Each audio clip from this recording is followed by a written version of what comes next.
I've had over a 50% savings rate for 8 years now. At some point, it's gotten up to like 75% when I was being extremely frugal. And while some of the things I did were pretty extreme, a lot of it comes down to consistent small changes over a long period of time. So in this video, I wanted to share 50 different money saving tips. Some of them you have most likely never heard before. And I know there's a lot, so just pick a few that can really make a big difference. The 10-1 rule. If you haven't heard of this rule, it's a Chinese principle that I actually heard from Humphrey Yang. And that's just simply, if you make $10, try to live off of $1. And most likely it's not gonna happen. It's gonna be $5, $8, $9. But in general, if you keep that principle that you're trying to live on as little as possible, on trying to save 90%, even though that's probably never gonna happen, you will most likely never run out of money if you are always trying to do that. For me, I have a rule. I need to keep at least a 50% savings rate. It took me quite a few years to get there, but once I got there, I've done whatever it takes to keep it there, including saving extra money. Now, this might seem basic, but it's something very few people do and was a huge help for me. Pretty much, I would live off of one income. Generally, it's been like my day job, and then anytime I had a side hustle, I got a bonus. Tax returns, anything like that, always went into savings or investing. I made sure that I could always survive off of one income, and everything else would go into like buying myself freedom, which it eventually did. By the way, if you're getting any value out of this at all, it'd mean a ton if you would drop a like and subscribe.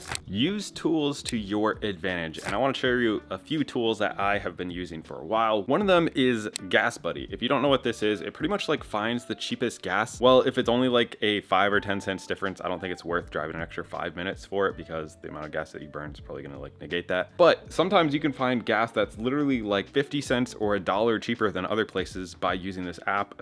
It's free. I don't use gas anymore now that I have an electric car, but I've used this for a really long time, and it can save you a lot of money. And speaking of that, I've also used a couple other tools that when you're shopping online can just help you save money. These are just small things, but they do add up over time. You can use like things like Honey or Capital One Shopping, so that every time you buy something online, they pretty much just search for discount codes and stuff like that. And I've saved multiple hundreds of dollars from doing that, which is really cool, and it takes like almost zero effort. Join a Buy Nothing group. This is really cool. There's some locally, they're not everywhere, but pretty much you can join these groups where neighbors and people who live in the same city can share things so that you don't have to buy something. Like if you need something, like if you have a service that you're good at, you can trade that with somebody else who has a different service. You can donate stuff to people you actually know. You can let people borrow things. It's a really cool way to save a lot of money and actually have a good impact on the environment. There's a lot of good things. You can build relationships. Really cool idea. DIY cleaning supplies. Yeah, this right here is, I'm pretty sure, just vinegar and water. I don't know, Meredith makes it, but it is so much cheaper and actually better for you than the crap that you get at the store. So this is pretty much like all we use as our all-purpose cleaner. You could do this with a bunch of stuff. You could take this as extreme as you want with baking soda. So many cool things that you can do that don't involve just like going and buying a bunch of chemicals. Repair instead of replace. Now, this is something that seems really common and kind of obvious, but very few people do this. And that's like actually using your clothes till they're totally worn out, using your phone till it actually doesn't work anymore, using your laptop till it doesn't work anymore, your car. So many things people just buy because they want to upgrade, they want something newer. But if your stuff is still working, let it work. It actually saves a lot of money. And something else that can actually do that is negotiating your bills. Now, I was talking to my grandfather last week, and he was able to save over a couple $1,000s on his car insurance simply by switching to another company. It was like time to renew. They had upped the price, and he was like, what's going on? He called around a bunch of different people and was able to save thousands of dollars every year simply by taking the hour or two to switch to a different company. A lot of the companies right now are really fast, so that's definitely worth the time invested. And actually, another switch that you can make is going to a different phone plan. I know a lot of people spend way too much money on their phone plans, and that's why I have started using Helium Mobile. It's $20 a month for unlimited everything. There is no higher price range. I don't know, I've been using them for a couple months. I've noticed no difference and just saved a ton of money. So yeah, check that out. I'll leave a link below. Set up automatic savings. So if you don't do this, you're kind of missing out. This is just taking a certain amount out of your paycheck every single month and putting it into your future. This is paying yourself first. It's buying freedom. So whether it's a certain dollar amount or a percentage of your paycheck, automatically put that into a high interest savings account so it can start earning money. Automatically put it into an investment account. Whatever your strategy is, whatever stage you're at, whether it's paying off debt, saving money, starting to invest, if you're not doing that automatically and almost stealing from yourself to make sure that you reach your financial goals, then you're kind of doing yourself a disservice. And I guess speaking of that, if you don't have financial goals, you're guaranteed not to hit them. This is something that has really shifted a lot of things for me, and one of the biggest impacts on my life was having a very strong why, because things get hard, things get tough, you're tempted, like there's a lot of strong reasons why we want to spend money or why we can't save or why we can't work harder to earn more money. And if you don't have a good reason behind all that, and like my reason behind all the things that I've done, all the sacrifices that I made, was being able to buy myself freedom, have time with my kids, be able to travel, all things I've been able to do because of those years of sacrifice that I put in. But I know for a fact that I wouldn't have gotten to all this if I didn't have it so clearly in my mind that if I don't waste money in all these ways, if I don't splurge on those things, if I don't buy a new car, if I don't buy a house too soon, if I don't do any of those things, then I'll be able to have freedom. And having that clearly imprinted and like a clear design of that was super, super powerful for me. Food. So we're gonna do some rapid fire food money saving tips, because this is generally one of people's biggest expenses. I have a lot of strategies that save me a lot of money with this. First off, cook in bulk. If you don't have a calendar that is planning out all of your meals, then you're probably gonna waste a lot of food. You're not gonna know exactly what to buy at the store, and you'll actually spend more time cooking. So if you can cook once or 3 times a week and have food for the entire week, so much easier. We always cook in batches. We freeze meals, put them in the freezer, then we can thaw them or just put them in Tupperwares. We can eat them later. Saves so much time and so much money. Next up, changing grocery stores can save you an insane amount of money. I know the exact same products at 2 different stores that are about 5 minutes from us. It'll generally be 30 to 50% more expensive to shop at one store versus the others. So that's something that you should definitely look into. We actually went through and like looked at prices of different things and compared them and found what was the best option for us. I'm just gonna also say, if you ever shop hungry, that is like the biggest waste of money ever. You should never do that. Also, name brands are mostly a complete scam. A lot of the time things will be from the exact same place. They'll just put different labels on them. So like we use this pizza sauce from Aldi. It's wicked cheap and it tastes just as good as other ones. I actually did a taste test of like the cheapest sauce at a store and the most expensive sauce, and the most expensive sauce was like $9 and that one was like $1.89 or something. And I could taste like maybe a slight difference, but not like 5 times the price difference. So just keep that in mind. So maybe if you don't believe me, buy both of them, do a blind taste test, see if it actually makes a difference. Save money on drinking by doing these 2 separate things. First of all, always have a bottle with you. We never really buy water anymore. We just bring it with us. Healthier, it also saves an insane amount of money over your life, which is just crazy that we're spending that much money on water, like $1 or $2 at a store for just basic water you can get for pretty much free at home. Secondly, whenever we like go out to dinner, we will never really buy a drink, just because that's the highest like margins that they have on anything. So whether it's a coffee, a soda, or like a mixed drink, you're gonna be spending way too much money for generally something that's bad for you. That's something we almost never do. By the way, future Gabe here with the haircut. It's beautiful, I know. I'm working feverishly hard to get my email newsletter up and running. It is short, it's once a week. It has helpful money saving tips, investing tips, just like habits that have improved my life, all that kind of stuff. I won't spam you, but it is completely free if you want to sign up. There's a link below. Very free, I can't stress how free it is and how much value there. It's amazing. Subscribe. Embrace minimalism. Yeah, so I talk about this a lot, but when you kind of embrace this idea of minimalism where you don't really want to buy more stuff to make you happy, you find certain things that work well for you, and then you just don't buy anything for months or years, it can save a lot of money. That leads me into a few different rules. One being the 7-day, 30-day, 90-day rule, whatever intensity you choose to pick, which is I don't buy anything unless I've had it like written down somewhere or in a cart or whatever for at least 7 days, sometimes 30 days. And doing that allows me to buy way less stuff because I always forget about it by the time that I thought I needed it at that time, and then I totally forget about it. The second one is I do things like no buy days, weeks, months, or even years. This is actually really powerful if you have habits of spending money, of getting Starbucks every day, of doing whatever that habit is that you want to stop doing. If you take a month where you're like, I'm not buying anything besides absolute essentials, I'm not,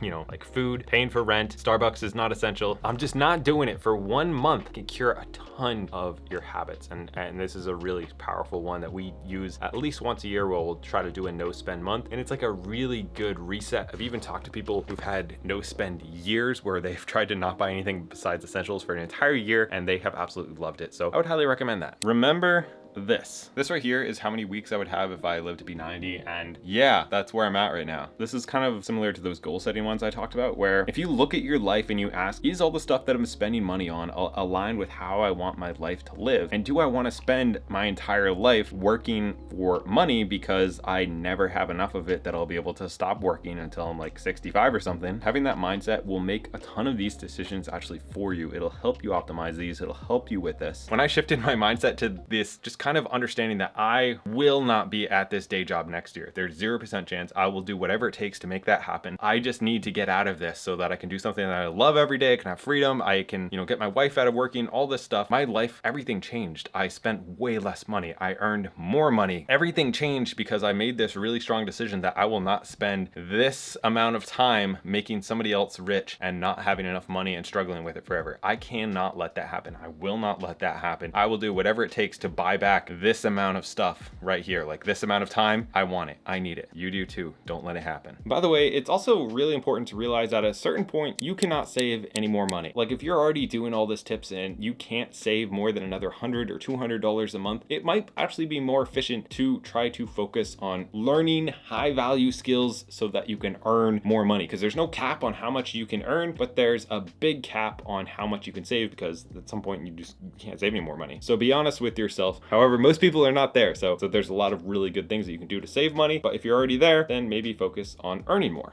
With things like a business, there's actually two reasons for this. The first reason is that obviously you can earn more money if you start some type of business, it's scalable, all that type of stuff, but also you can save a lot on taxes. For instance, I can write off a lot of my house. I can write off my internet. I can write off my phone, my car, travel, tons of stuff. I can write off because my home is where my business is. I need a car as a business owner. There's so many ways you can actually save money on taxes by having a business, even if it's not super profitable yet, which is why I love YouTube as a business or some type of personal brand. If you're thinking of doing that, I have a 7-day free course down below, really good. But having your own business can really be life-changing and can kind of move you up to the next step. So we'll get back to the money saving tips, but that's something to definitely think about. All right, this one you've probably heard before, but it is to track your money. If you're not doing that, you're really doing yourself a disservice. If you don't know where your money's going, it's really hard to control it. And sometimes you won't even know about this next point, which is avoiding fees. Americans waste an insane amount of money on bank fees, on ATM fees, on late fees. And a lot of times you won't even know if you got some of those if you're not paying attention to your finances, if you're not tracking everything. So first of all, obviously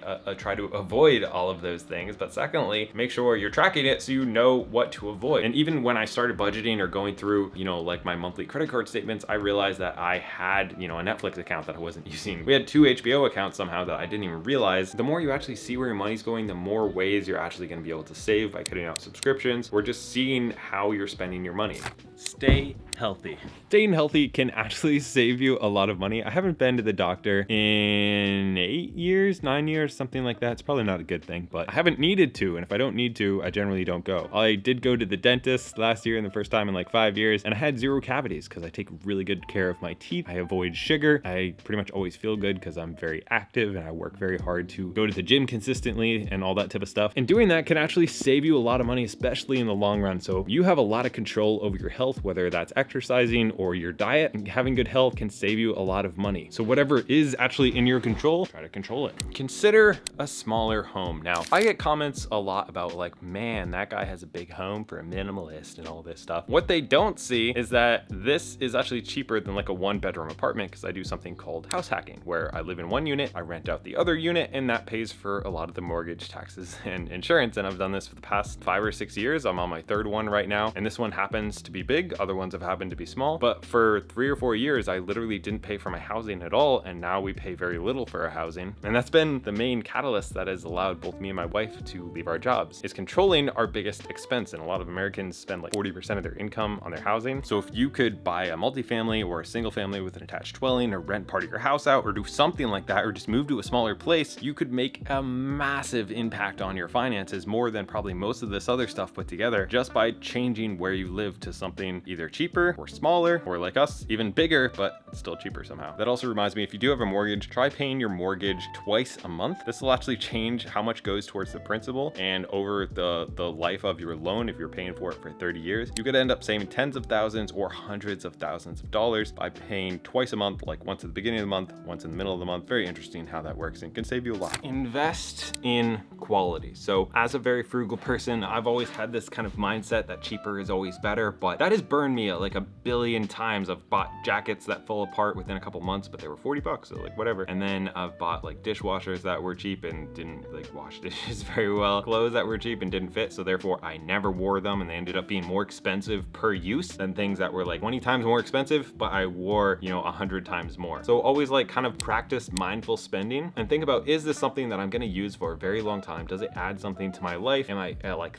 thrilled to have this thing? And sometimes that actually might mean spending a little more money, but if you're buying way less stuff and the things that you do buy are high quality and you use very often, a lot of times that is actually cheaper when you look at the cost per use. Like these shirts might be more expensive than the thrift store shirts that I used to wear, but I wear them so often. I haven't had one wear out in the past 5 years I've been wearing them. So for me, it's actually cheaper. Change your dinner strategy. So this is something we've done recently where instead of going out with friends to dinner or whatever, which, you know what, it's okay to do some of those. It's okay to get coffee sometimes. It's okay to live a little bit, but there are times where it's just completely wasteful, and we can make really good stuff at home and actually be more comfortable at home and save a lot of money, whether that's like having potato dinners, which is like everybody gets like a baked potato with toppings and it's really cheap, tastes amazing. I would highly recommend that. It's so good. Or like baking your own stuff, making your own meals. A lot of times you can have way higher quality food, eat way more, because I'm never full when I go to a restaurant, and it's also a lot cheaper. So try inviting more people over and actually save money as opposed to going out to eat. DIY, you know, like some stuff. See this right here? I built that bad boy myself. I know. It's impressive. It's actually like 2 boards put together. But anyways, when it comes to things like basic plumbing needs, changing out a toilet, like whatever it is, you can actually do a lot of stuff yourself. If you're anything like me and have zero experience and like don't know anything about anything, you can still do that and save yourself the $150 or $300 it costs just to have somebody to show up at your door and like spend 15 minutes fixing something. If you just look at YouTube, you can fix a lot of problems yourself. You can DIY a lot of things, change your own oil, fix basic things around your house, and that can save you an insane amount of time and money. So try it out. And even if you're not handy at all, like I wasn't, most stuff is not super complicated. So just, you know, just try it out. And I know this is like the most cliche thing in the world, but also like make your own coffee at home. It tastes so much better when you can buy like really nice coffee. There's like trade coffee I've been drinking, really nice coffee. And it's so much cheaper and faster than going somewhere else. When you can buy like a $20 Chemex and really nice coffee, you can make coffee at home, save time, save money. It's so worth it. That being said, you know, coffee is probably not gonna be a thing that makes or breaks your life, but for me, it tastes way better at home and I enjoy it.